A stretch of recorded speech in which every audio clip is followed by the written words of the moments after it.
Declan, very glad to meet you again after all those years. Could you tell me of your association with Clondrohid down through the years? Well, Pat, it's going back a few years, but I have very happy memories of Clondrohid, and I Right. was always very impressed by the level of enthusiasm in Clondrohid. A good membership who were really dedicated Machra members, who entered competitions with real zest and enthusiasm.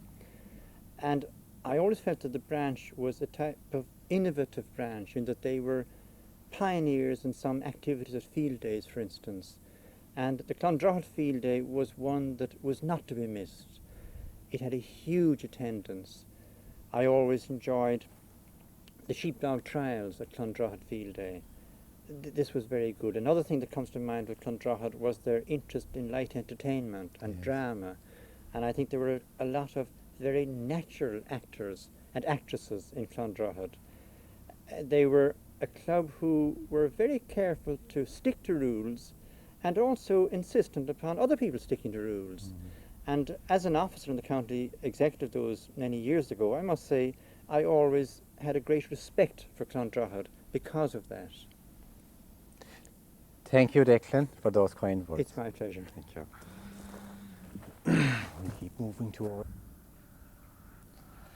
Mrs. Toomey, I'm delighted to be able to come here to your home in Blarney, and I can tell you first of all how much we miss you from Clondrohid. You know, you were always back and forth to the shop. You always had a nice word for everybody, and I'm delighted to be here this evening. Hugh, I'm delighted to be here this Sure, I evening. know, Pat. Yeah. I Now, know. Mrs. and Hugh, we're very happy here. We are. I'd like to have you tell me a bit about, you know, your life in Clondrohid in the last 50 years. Our life in Clondrohid was wonderful. It was wonderful. I almost died when I left it Yeah. with the loneliness. Uh-huh. It was a beautiful place and the neighbours were lovely. We had lovely neighbours. Even though the older people of our age were dead and gone, Yeah. their children were lovely and friendly with us. Yeah. And we knew them all. And it was very near the church, and our family grew up a fine family, and each and every one of them done very well, thank God. We were lucky there. We were very lucky.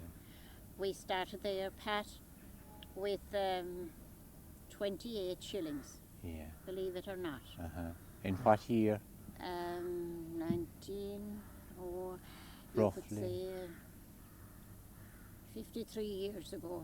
53 years. So Yes. that would be in the 40s, Exactly. the war period. Yes. Yeah. Yes. Yeah. We had 3 years spent in Crookstown Yes. then. Yeah.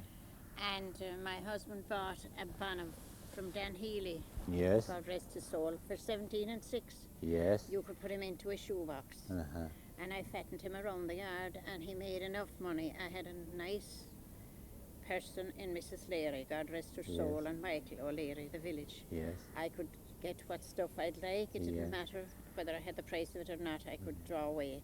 I fattened the bonnet, and he made enough money that made the wall around the house and built an outhouse. Can you recall what the pig actually made? Oh, he didn't make much. You'd be very lucky if he made £5. Yes. Yeah. Yeah. Hardly. Yeah. They were nice at the creamery.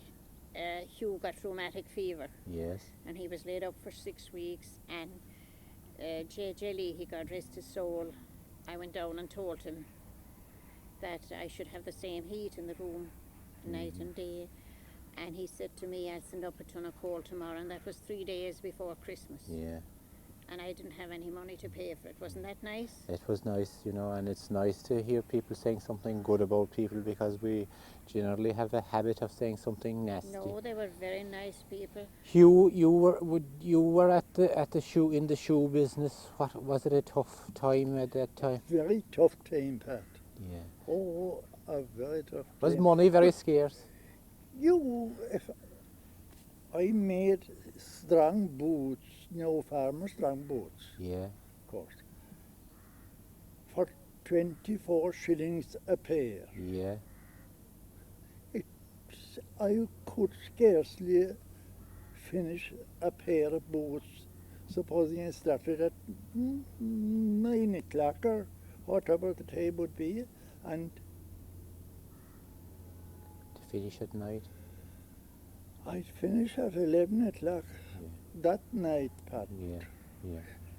They're talking now about stopping at 6 or stopping at 6, 5. or they should say, Mhm. and going off dressing up. Mhm. They weren't a night in my life. Mhm. And surely I went to bed with my wife every night, but she scolded me about The workshop was full, smell of sweat and the workshop was full. Yeah. and the worship. There was Yeah. always Had you a lot of callers then there to the was all workshop? the neighbours, the boys, Dinny Lucy and John, God rest his soul, Dinny Lucy and Michael, Paddy Liss and Jerry Murphy Kilrain, God Yeah. rest their souls, all them, the whole lot, Corny Quinlan, everyone would gather into the workshop and sit down around. They'd sit on the floor There were. and stay there until 10 o'clock. And one night, the curate knocked at the door, and Paddy Liss said to him, "Come in if you're good looking." So it was a joke all the time in the workshop. It was pleasant, and the people were nice. Yeah. And they brought in their work, and they paid when they had the money. They always paid when they had the money. Clondrahod, it was a great village of characters at that was. particular It era. was. They had terrible wit, you know. They There were had. people that had no education. Could you explain that to me? Because, you know, the wit they had was It outstanding. was wonderful. It was wonderful. Jerry Owen, for instance, That's and, right. and Hugh That's Kelleher right. and those, like they That's were. right. Goff. Yeah. How did they get this I wit? don't know. I don't know. Our children and the children and the neighbouring boys used to collect and make a fire on St. John's night. Yeah. And Goff would be going down to the pub, and Jerry Minahan, God rest their souls, and they would stand in with the children now, with the little boys, Yes. 12 and 14 years. And I could hear Goff singing, what's this it was? The Moon Behind the Hill. I could hear him singing that tonight. And it was lovely, you know. And Peter Leary also stood in with him, God rest his soul. He was a lovely neighbour. He was our neighbour, and I could go way down the bogs, and I could pick up sticks and whatever I wanted in the, you know, the sticks for starting the fire. It was no bother. I was never stopped. I had raised turkeys, and they went down to Peter Leary's door, and they were never stopped. I kept 2 goats down there, and there was never a word about them. They were lovely neighbours. Even to this day, we have Michael, Yeah, he Peter's told son, me he calls to see you. I bet just him. living one field back there from us, and his grand when he calls. It's like home. Yeah.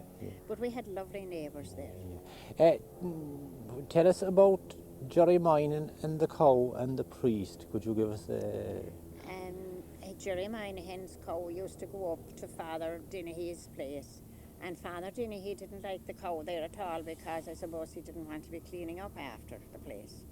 And he said to him, "Jerry, I'll watch you."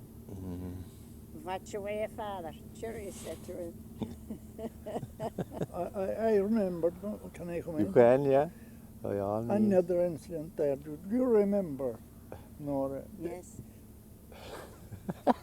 that was a pleasant "watch away, Father," he said. No, but and the you remember that time, Pat? Maybe. I've only well, been told it, like, yes. yeah. Well, now the curate was come every day at 11:30, was it? At 12:30. So the children would be out at 12 o'clock. Yeah, When we were so near the school, like, and yeah. we were building those 2 smoking of pillars that we were The putting old up that houses, in, yes. Yeah. Wow. and we had a pillar of the gate Mm-hmm.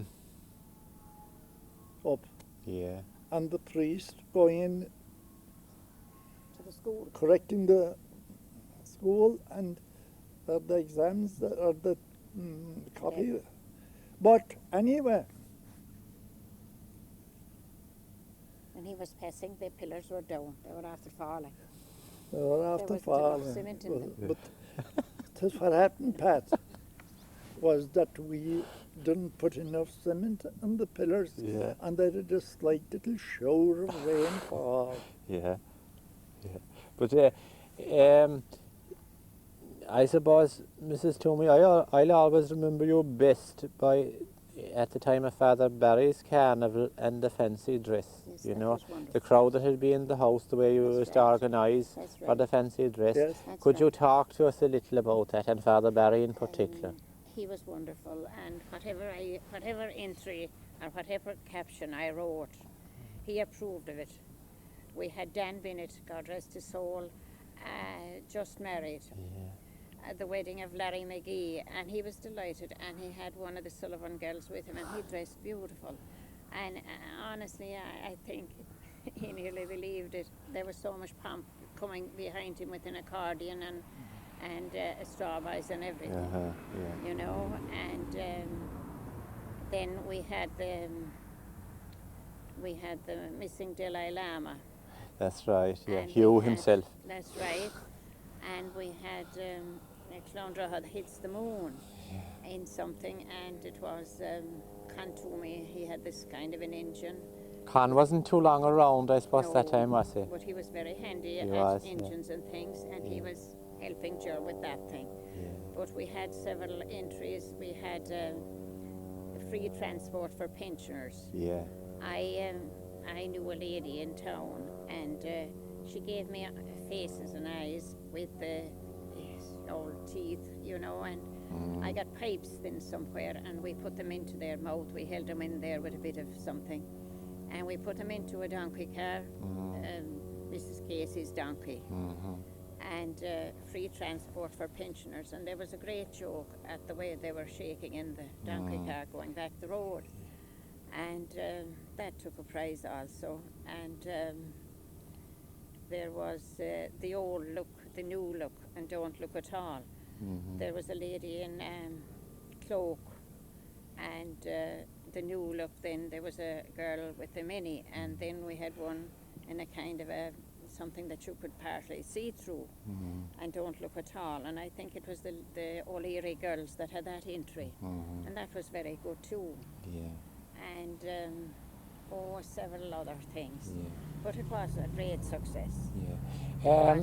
It took, you know, on your part and on Hugh's part that time, you must have been working that out It in was your an heads for a effort. long time before the was an effort, carnival. it It was a fantastic week in Clondra, It wasn't it? That's true. That was It great an fun, effort. you know. And we had the match between, was it Cork and Tipperary, Yeah. the hurling match, and our own darling boys were afraid they were they'd get beaten. Yeah. So they sent for Boltady to Ballinagree, and we had Danny Driscoll on a car, and he was dressed up beautiful, and Father Barry used to enjoy that. Yeah. He used to enjoy the crack, how we dressed the people up. Yeah. But He was a great organiser, wasn't he, He Father was. Barry? He did a lot for the parish. he did, We did. and he was good fun. One night, sure, we went strawing to Teddy Shea the night he got married, Yeah. and Michael Leary and Con Toomey and Mrs. Toomey, and that Minahan boy. Do you know that Minahan boy? John Minahan. Yeah. from Cork. Yes. Yeah. And Hugh and myself, and we went strawing up to Teddy Shea's. Well, they invited us, and he said to me, "Why didn't you run up to the door and ring the bell? Sure, I'd love to go too," he said. You know, Father Yeah. Barry. Yeah. He really, you know, nothing had been done in the parish up to then. No, You know? he was wonderful. Yeah. He was wonderful. But Clondra was a lovely place, you know. The neighbours were very nice. They were pleased with what they had. Can you remember the time of, and you can, of course, it's a stupid question to ask, of Jerry Minan and the song, The I Siege of do. Gallon? What I actually do. happened that day? He prepared his gun, and he loaded it, Yeah. and he put it under his arm, and he went away back to the village. Yeah. I saw him going, and the first place he went to was to Mrs. Buckley, Yeah. and she besought this. Was it she She besought besought this mighty mighty boy. boy, oh, Yeah. to have pity on her life? Yeah. So then to Mrs. Leary, Yeah. That's right. he went the next day, and he finished up at Leary's, and he went down to the Driscoll's shop. Yes, Yeah. and he met with Mrs. O'Hay then. O'Hay's. She calmed him down, I She think. did a bit. Yeah. Was it a true? Was it a drink or what caused it? It was. He had a shared drink, Yeah, yeah. and he wanted to frighten the people, but I don't think he'd kill anyone. Oh no, I don't No, think no, so. no. Yeah, yeah. But he went into the creamery Yeah. and he made O'Riordan run for safety and Yeah, I drove know. terror in Sir James. Yeah. It was very good. It was very good. I think Mrs. Hayes bought a fresh and frothy pint for Yeah, him. that's right at Denny's. And the plucking of the turkeys. Oh, that was wonderful too. That Yeah. was wonderful too. And Mrs. Murphy, God rest her soul, was there. And who else now was my friend? A few more. And when boys would be going out, they'd put the turkeys down near Mrs. Murphy and my feet, God rest her soul. And I'd say, what are you doing now? We're going out. Leave them there. Why? I said. They'll be fecked, he said. So it was a great crack, you know, because everyone was trying to